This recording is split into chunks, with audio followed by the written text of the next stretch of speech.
Halo semua, ketemu lagi dengan Pak Beni. Semoga kalian di sana dalam keadaan sehat semua ya.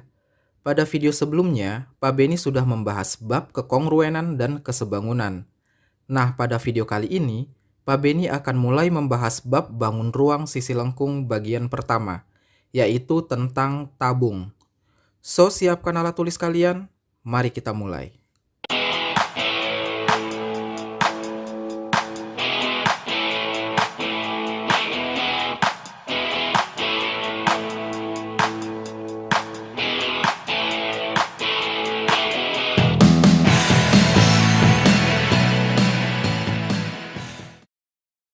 Pertama, Pak Beni akan sampaikan dulu tujuan dari menonton video ini.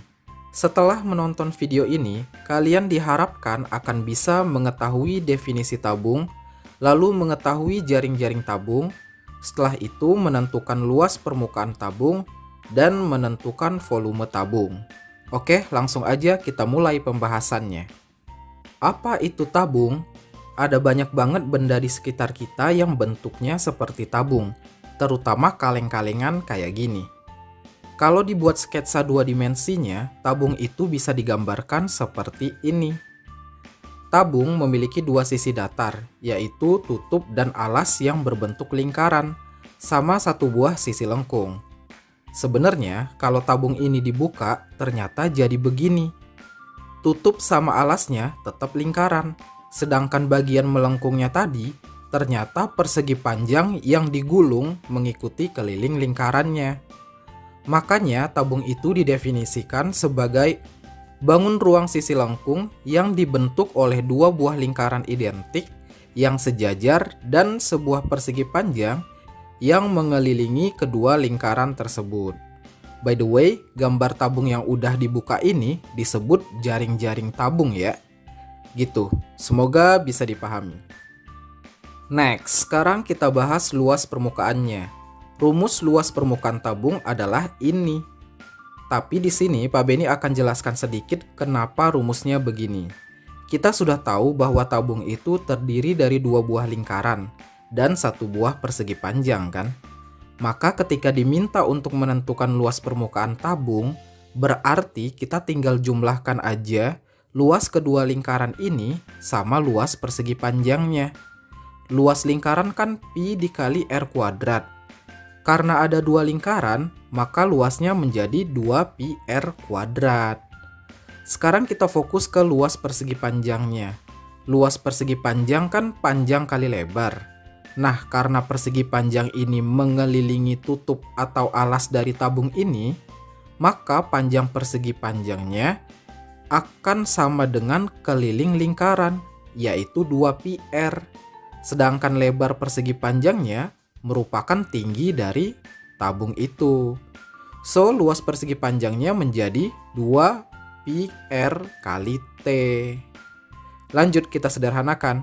Di sini ada 2pi r, di sini juga ada 2pi r. Kita kumpulkan aja ya. Yang ini kan 2pi r kuadrat. Udah dikeluarin 2pi r, berarti sisanya tinggal 1r kan? Tambah, kalau yang ini kan 2pi rt. 2pi r-nya udah dikeluarin, berarti tinggal T aja. Jadi deh, luas permukaan tabungnya ya ini. Ingat, R ini adalah jari-jari lingkarannya. Kalau T berarti tinggi tabungnya. Gitu ya, semoga bisa dipahami. Lanjut lagi, sekarang kita bahas volumenya. Volume itu artinya isi atau kapasitas. Jadi, kalau diminta untuk menentukan volume tabung, sama aja dengan menentukan berapa isi yang bisa ditampung sama si tabung itu. Rumusnya ini. Oke, Pak Beni jelaskan sedikit. Sebenarnya, untuk semua bangun ruang yang bentuk alasnya sudah jelas, kita bisa tentukan volumenya dengan cara mengalihkan luas alasnya dengan tinggi bangun ruang tersebut. Nah, tabung kan alasnya lingkaran, maka volumenya nanti adalah luas lingkaran dikali tinggi tabung. Luas lingkaran kan pi r kuadrat, tingginya disimbolkan T aja. Makanya rumus volume tabung itu pi r kuadrat T. Bisa dipahami kan?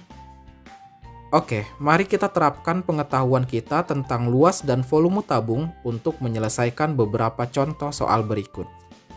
Contoh soal pertama, tentukan luas permukaan tabung berikut. Oke, kita catat dulu informasi yang tersedia. Di sini jari-jarinya kan 7 cm, berarti R sama dengan 7. Tingginya 6 cm, berarti T sama dengan 6. Yang ditanyakan luasnya. Oke, kita tinggal cemplungin aja informasi yang udah kita catat ke dalam rumus luas permukaan tabung. Rumusnya kan L sama dengan 2pi kali R-nya 7 kali R tambah T, berarti 7 tambah 6. Lanjut, 2pi kali 7 jadinya 14pi, yang dalam kurung ini kan jadinya 13. Lanjut lagi, berarti kan ini tinggal 14pi kali 13, sama dengan 182pi. Pi-nya biarin aja, nggak usah dihitung, nggak apa-apa. Tapi kalau tetap mau hitung, boleh. Kalau jari-jarinya kelipatan 7, berarti pi-nya 22/7. Kalau jari-jarinya bukan kelipatan 7, berarti pi-nya 3,14. Nah, karena ini luas, maka satuannya cm kuadrat ya. Bisa dipahami kan? Contoh soal kedua, tentukan jari-jari tabung berikut. Oke, kita catat dulu informasi yang tersedia. Di sini luasnya kan 450 pi cm kuadrat. Berarti L sama dengan 450 pi. Tingginya 40 cm, berarti kita tulis T sama dengan 40. Yang ditanyakan jari-jarinya. Oke, karena berhubungan sama luas, maka kita tinggal cemplungin aja informasi yang udah kita catat tadi ke dalam rumus luas permukaan tabung. L-nya kan 450 pi, sama dengan 2pi R kali R tambah T, berarti R tambah 40.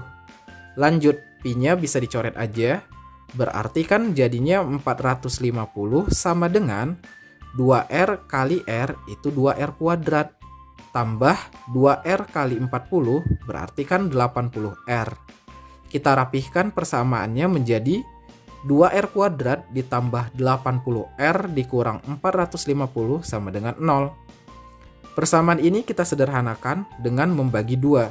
Jadinya R kuadrat ditambah 40R dikurang 225 sama dengan 0. Udah deh, tinggal faktorkan.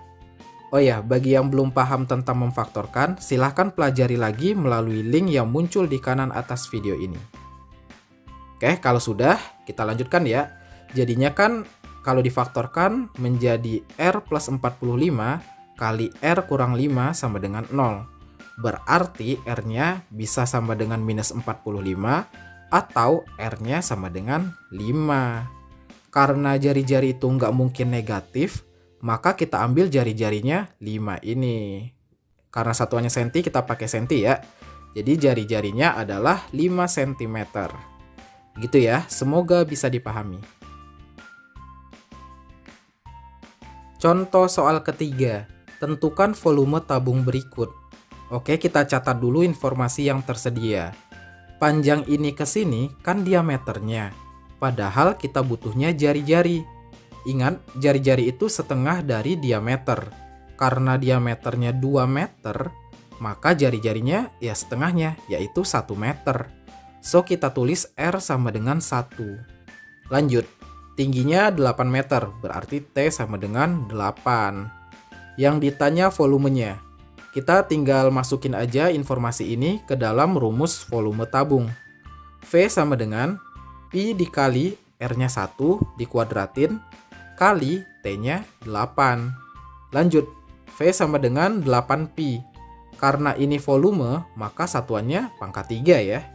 So, volume tabung ini adalah 8pi meter pangkat 3. Gitu aja, bisa dipahami kan? Contoh soal keempat, tentukan tinggi tabung berikut.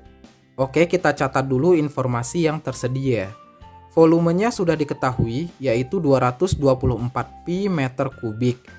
Diameternya kan 8 meter, maka jari-jarinya setengah dari 8, yaitu 4 meter. So, kita tulis R sama dengan 4. Lanjut, Yang ditanya tinggi tabungnya. Oke, karena berhubungan sama volume, maka kita tinggal cemplungin aja informasi yang udah kita catat ke dalam rumus volume tabung. V-nya 224 pi sama dengan pi kali R-nya 4 dikuadratin kali T. Lanjut, 224 pi sama dengan, ini jadi 16 pi ya, kali T. Maka T sama dengan 224 pi dibagi 16 pi. Ini bisa dicoret aja. So, T sama dengan 14. Satuannya meter. Bisa dipahami kan? Contoh soal kelima. Tentukan jari-jari tabung berikut. Oke, kita catat dulu informasi yang tersedia. Volumenya sudah diketahui, yaitu 294 pi meter kubik. Tingginya kan 6 meter. Maka kita tulis T sama dengan 6. Lanjut, yang ditanya jari-jari tabungnya. Oke, karena berhubungan sama volume, maka kita tinggal masukin aja informasi ini ke dalam rumus volume tabung. V-nya 294 pi, sama dengan pi kali R kuadrat kali 6. Lanjut, R kuadrat sama dengan 294 pi dibagi 6 pi. Ini bisa dicoret aja ya. So, R kuadrat sama dengan 49. Sehingga R-nya aja sama dengan 7. Oke deh, kesimpulannya jari-jari tabung ini adalah 7 meter. Bisa dipahami kan? Nah, sekarang giliran kalian ya. Silahkan coba soal berikut. Nanti kalau udah ketemu jawabannya, silahkan tulis di kolom komentar. Kunci jawabannya Pak Beni letakkan di deskripsi video ini, supaya kalian bisa cek jawaban kalian benar atau enggak. Oke, itulah video pembahasan tentang tabung. Untuk video selanjutnya, Pak Beni akan membahas bagian kedua, yaitu tentang kerucut. So, stay tune aja ya. Semoga video ini bermanfaat. Terima kasih sudah menonton, dan ciao!